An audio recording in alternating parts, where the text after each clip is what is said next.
10,000 பேரில் ஒருவர் RSS உறுப்பினராக இருக்க வேண்டும் என்று RSS நூற்றாண்டு விழாவில் மோகன் பகவத் தெரிவித்துள்ளார்.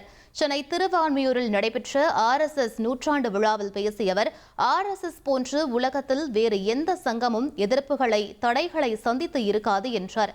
அத்தனை தடைகளையும் தாண்டி 100 ஆண்டுகளை நிறைவு செய்திருப்பதாக பெருமிதம் தெரிவித்தார்.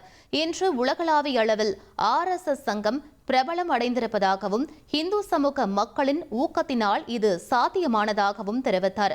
அனைத்து நிலைகளிலும் நாடு வலிமையடைய சேவைகளை தொடர்ந்து செய்ய வேண்டும் என்பதுதான் RSSின் நோக்கம் என்ற மோகன் பகவத், இந்து மக்களிடையே விழிப்புணர்வை ஏற்படுத்தி ஒவ்வொரு 10,000 பேரிலும் ஒரு RSS உறுப்பினர் இணைக்க வேண்டும் என கேட்டுக்கொண்டார். குழந்தைகளுக்கு தாய்மொழி பற்றி சொல்லித்தர வேண்டும் என்றும், வீட்டிற்கு வெளியே வேறு மொழி பேசினாலும் வீட்டிற்குள்ள தாய்மொழியில் பேசுமாறும் வேண்டுகோள் விடுத்தார். உங்கள் தந்திவன் தொலைக்காட்சியில் கணபதியே வருவாய் தினமும் காலை 7 மணிக்கு காணத் தவறாதீர்கள்.